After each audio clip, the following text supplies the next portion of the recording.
the game begins with a cutscene showing the main antagonist of the game, Louise, murdering the king.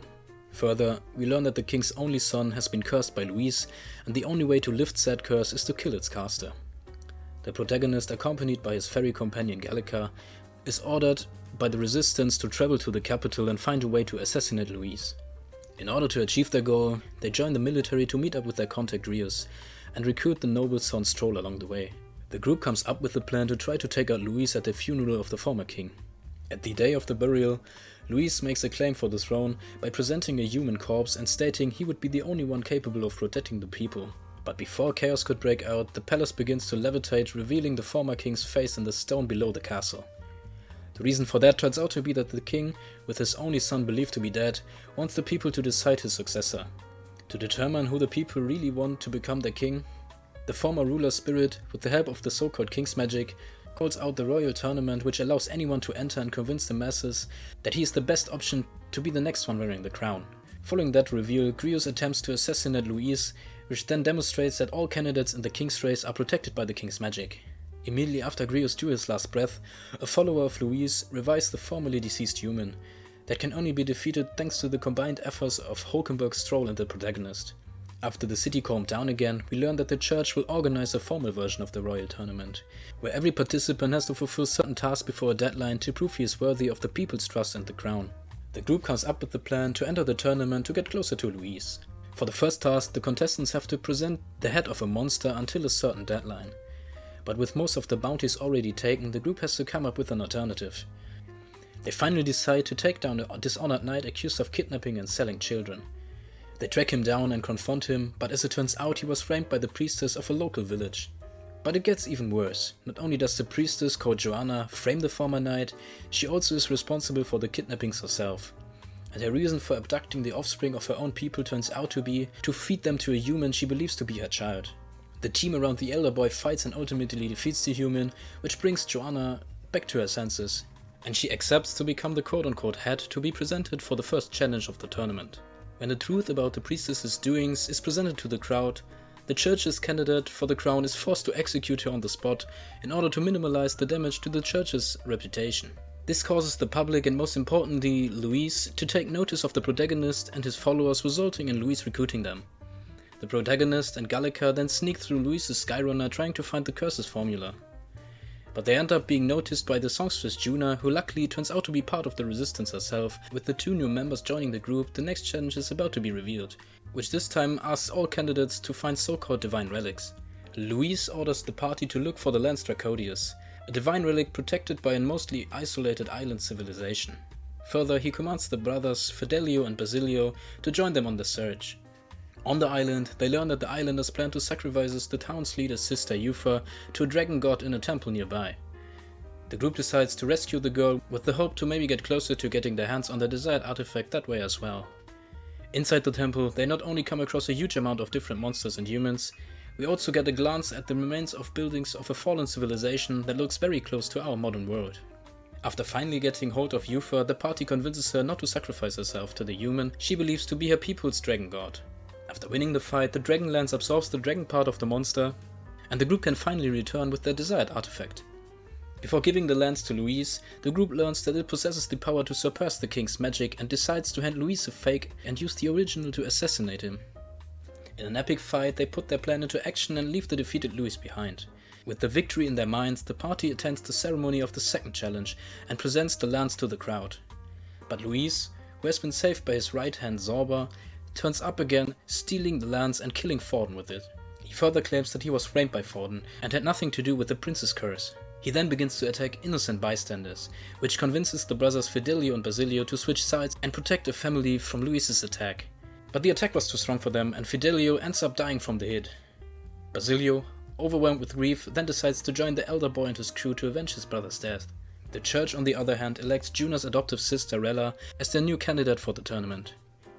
Further, Louise convinces the spirit of the former king to lift the king's magic and its protection for the candidates.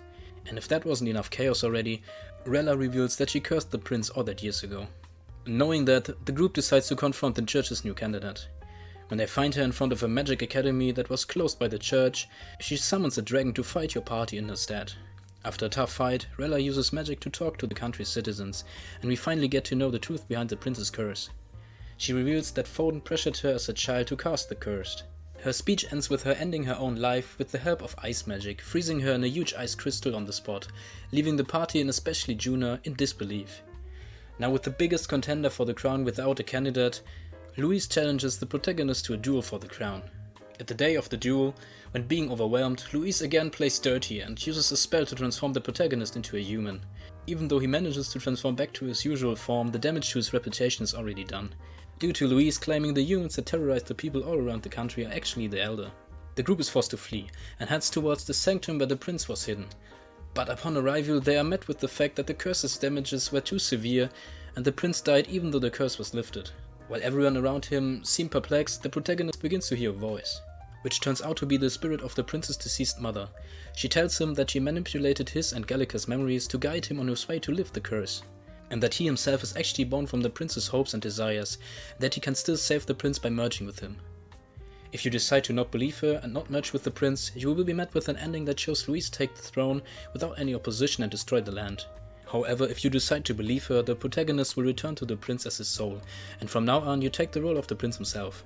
Shortly after a bit of confusion about what just happened, we learn that the Elders are the actual humans from a civilization long ago, and that civilization fell apart when magic and Makla were discovered and sparked a war, wiping out every nation to the point of no return. The other tribes either were artificially created during war times or evolved from the survivors of the war themselves.